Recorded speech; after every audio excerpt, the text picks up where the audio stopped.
Before we continue to the next part, please take a moment to like and subscribe to my channel, but only if this story resonates with you, and drop a comment where you are watching from, and what time is there. Marla arrived at the clearing wearing a long coat and a careful smile. The snow had been packed down since the storm, but the land still felt lonely and wide, like a place secrets chose to live. Daniel stood waiting beside his car, calm and polite, hands in his pockets. "I'm glad you came," he said. Marla laughed nervously. "You sounded so serious on the phone. I thought maybe you wanted to yell at me." Daniel shook his head. "No yelling. Just closure." That word made Marla feel safe. Closure meant endings. Endings meant freedom. Daniel handed her a thermos. "Tea," he said. "It's cold." Marla hesitated, then took a sip. "You're being very kind," she said. "Your mother raised you well." Daniel smiled. "She did." He gestured toward the ground. "Do you remember this spot?" Marla's eyes flicked to the snow-covered mound before she could stop herself. "No," she said too quickly. "Why would I?"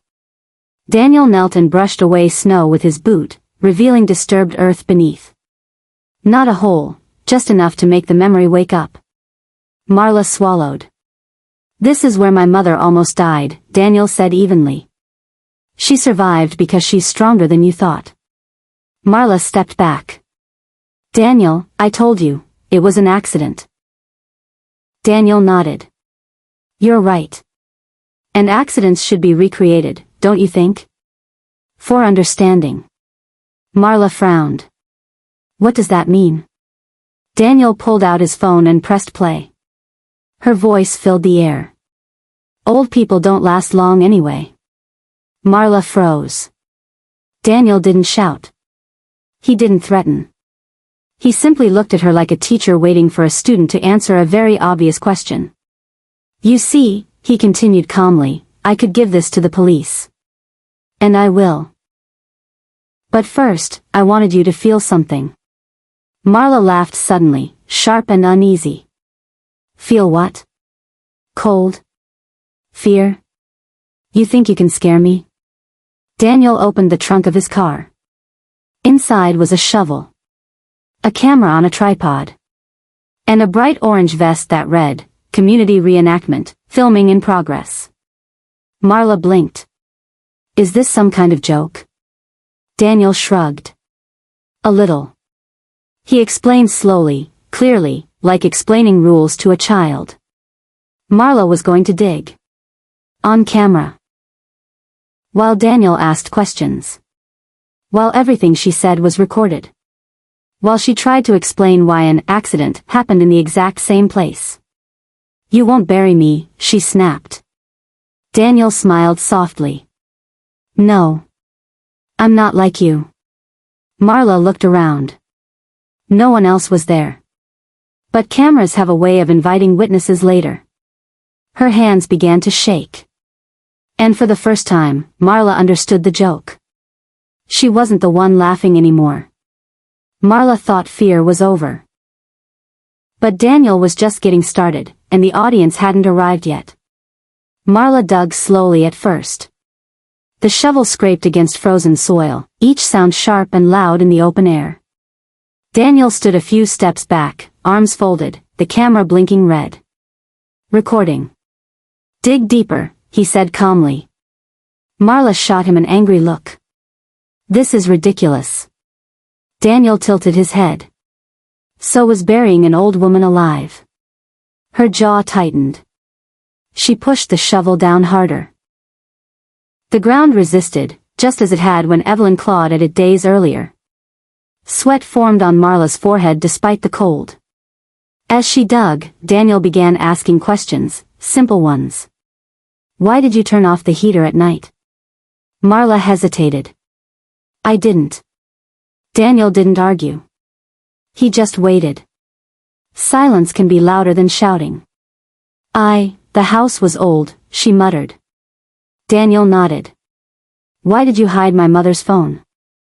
Marla's hands trembled. "I didn't hide it. Daniel stepped closer and held up the phone. Then why was it in your closet? Marla's shovel slipped. She nearly fell into the shallow pit she'd created. The camera kept rolling. Daniel's voice stayed even. Gentle, almost kind. Why did you buy a shovel before the storm? Marla's breathing grew fast. I needed it for the driveway. Daniel smiled slightly. Funny. The driveway was never cleared. Marla looked around wildly, as if expecting someone to appear and stop this. But no one came. That was when Daniel revealed the final piece. You see those lights, he said, pointing toward the road. Marla squinted. Parked cars. Several of them. Phones held up. Recording. Neighbors. Friends. A local reporter, Daniel, had quietly contacted. People who had wondered where Evelyn went. People who had believed Marla's lies. Marla's face was drained of color. You said this was private, she whispered. Daniel shook his head. I said it was closed. The reporter stepped forward. Marla Collins, can you explain why you are recreating the burial of your stepmother on camera? Marla dropped the shovel. She laughed, a thin, broken sound. This is insane. Daniel looked at her sadly. So was what you did. Marla tried to run. She slipped. Fell. And landed in the pit. Not deep. Not dangerous. But deep enough to understand. Snow blew into her face. Cold pressed against her back. Her breath caught in her throat. Daniel didn't move. He knelt just close enough to be heard. This, he said quietly, is what my mother felt, Marla screamed. Not because she was hurt. But because she finally knew fear. Marla was exposed, but the real consequences were about to fall, and they would follow her forever. Marla was pulled from the pit within minutes. Not by Daniel, but by police officers who had arrived quietly while she was screaming. The reporter's camera caught everything, her panic, her muddy coat, her broken excuses. The truth spilled out faster than the snow melted on her skin. I didn't mean to, she cried. She was old, she would have died anyway. The words echoed across the clearing. Daniel closed his eyes. Those words were the final key. Marla was taken away in handcuffs, still shouting, still denying, still trying to blame everyone but herself. Neighbors watched in silence. Some covered their mouths. Others shook their heads in disbelief. No one defended her. The footage spread quickly. News stations replayed it again and again. People who had once smiled at Marla crossed the street to avoid her name. At the hospital, Evelyn watched from her bed. She didn't smile. She didn't cheer. She simply exhaled, as if a heavy stone had finally been lifted from her chest. Daniel sat beside her, holding her hand. I'm sorry you had to see that. Evelyn shook her head. No, she whispered. I needed to know I wasn't invisible. That night, Daniel wheeled her to the window. Snow fell softly now, peaceful instead of cruel. The world felt quieter. Weeks passed. Marla was charged. Evidence piled up, recordings, messages, witness statements, and medical reports. Her lies unraveled one by one. At court, Marla avoided looking at Evelyn. Evelyn, wrapped in a warm coat, looked straight ahead. The judge's voice was firm. The sentence was long. Justice didn't shout. It settled. After everything, Daniel sold the old house. Too many memories. Too much cold. He moved Evelyn into a smaller home filled with light, flowers, and laughter. Sometimes neighbors asked how Evelyn survived. She always gave the same answer. Hope, she said. And a son who listens. One afternoon, Daniel and Evelyn visited the land one last time. The snow had melted, revealing grass beneath. Evelyn placed her hand on the ground. I forgive her, she said softly. Daniel looked surprised. After everything? Evelyn nodded. Forgiveness is not for her. It's for me. Daniel understood. As they walked away, the wind brushed over the land, erasing the last signs of the pit. But the truth remained. Because no matter how deep you bury cruelty, it always finds a way back to the surface. Justice was served, but one final truth remained, and it would change how this story is remembered forever. Marla woke in a small, sterile cell. The walls were bare. The fluorescent light hummed overhead. She had been stripped of comfort, of control, of the illusions she once lived under. Her head throbbed from sleepless nights. Her thoughts swirled. How could Daniel know? How could the cameras be there? How could everyone see? The reality hit her harder than snow or cold ever had. Her neighbors had watched her disgrace themselves on television. Her friends had quietly deleted her from their lives. Even her parents had called, only to hang up, ashamed of her choices. She wasn't just exposed. She was publicly humiliated. The guards came to her cell door, and a voice called her to stand. She followed silently, sinking into herself.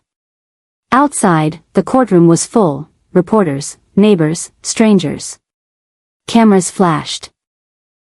Voices whispered. Judgment filled the air. Marla could barely lift her head as the judge began speaking. The charges, attempted murder, assault, endangerment, were read aloud. Each word fell like snow, heavy and suffocating. She tried to protest, but no one listened. Her explanations were weak. Her lies had no shelter. Then came the moment she dreaded most. Daniel and Evelyn entered the courtroom. Evelyn looked frail, but her presence was commanding. She didn't glare. She didn't cry. She simply sat, eyes steady on Marla. Marla's stomach twisted. She wanted to look away, but her eyes couldn't break the hold. Daniel's gaze was calm, almost gentle, but there was fire behind it, an unspoken warning that cruelty has consequences. When the court allowed her to speak, she tried to regain control. It was an accident, she cried. I didn't mean. Evelyn raised a hand. Silence fell. You meant to hurt me, Evelyn said softly but firmly. Every time. Every single time. And for what? Anger? Greed? Hatred? I survived because I trusted in hope, and because my son never gave up on me. The courtroom was still. Even Marla felt the weight of truth pressing down. She wanted to scream, to shift blame, to escape, but no one would let her. When the verdict came, the sentence was firm. Years of confinement. Counseling. Community restitution. She would never have the house. She would never see her mother-in-law free from fear again. And the world would remember her actions. As Marla was led away, reporters captured every step. Children and neighbors whispered. The story of the cruel stepdaughter became a lesson. Evil can hide, but truth finds a way. Outside the courtroom, Daniel turned to Evelyn. She smiled faintly, exhausted but relieved. It's over, she said. Daniel nodded. For now, he said quietly. But we'll always remember what happened here. Evelyn took his arm, leaning on him as they walked away. The world outside seemed brighter now. Snow melted into streams. Sunlight touched the trees. And life, fragile and resilient, moved forward. Marla was behind bars, but the consequences had already followed her into every corner of her life. A reminder that cruelty, no matter how carefully hidden, cannot survive forever. Evil had been exposed, and justice had been served, but in the quiet moments afterward, the survivors realized something deeper had emerged. The strength of hope, truth, and family. Winter finally ended. The snow melted, streams flowed, and sunlight touched the town with a gentle warmth. Yet for Evelyn and Daniel, the scars of what had happened lingered, not on the skin, but in memory. Evelyn's new home was small but bright. Flowers bloomed on the windowsill, and the scent of fresh bread often filled the air. It was safe. It was warm. And for the first time in weeks, she felt free from fear. Daniel watched his mother from the kitchen doorway. He had returned to his normal work routine, but now, every small action, every cup of tea, every soft word, was a reminder of what mattered: protection, love, and vigilance. He had learned that evil doesn't need a storm to strike. Sometimes it hides behind a familiar face, smiling. Evelyn placed her knitting down and took a deep breath. "You know, Daniel, I was scared," she admitted. "But I also realized something important while I was buried. Well, I thought I might die." Daniel leaned closer. "What's that, Mom?" "That even when everything seems lost, hope refuses to be buried," she said softly. "Even in darkness, even under snow, life finds a way. I survived because I refused to give up. And you fought for me. That's what made the difference." Daniel smiled, his heart lighter than it had been in months. "We fought together," he said. Days turned into weeks. News of Marla's conviction spread, and the townspeople murmured their relief. Evelyn's survival story became a quiet inspiration, a testament to resilience, courage, and the power of family. The world had seen the cruelty, but it had also seen the triumph of truth. One afternoon, Daniel and Evelyn returned to the land where it all began. The snow was gone, the ground soft and green. Evelyn knelt and touched the soil, feeling the memory of cold and fear. "It's strange," she said, "how the same earth that tried to take me, now feels like it's letting me live." Daniel put his hand over hers. "That's because life has a way of balancing itself. The bad was exposed, the truth prevailed, and now we keep going. That's the part people often forget. Survival isn't just about escaping danger. It's about living fully after it." Evelyn smiled, tears welling in her eyes. "I think I understand now. Forgiveness doesn't mean forgetting. It means letting go of the fear, and choosing hope." As they walked back to the house, sunlight breaking through the trees, Evelyn felt lighter than she had in years. Life had tested her. It had tried to bury her. But hope, unyielding, persistent, had refused to stay buried. In the days and years that followed, Evelyn and Daniel rebuilt their life together. Laughter returned. Friends came back. Flowers grew where snow had once trapped fear. And the story of cruelty and revenge became a quiet lesson whispered in the town. Truth finds a way, evil cannot hide forever, and hope, no matter how small, refuses to be buried. The past would always remain a shadow, but it was only a shadow. The light of truth, family, and resilience shone far brighter.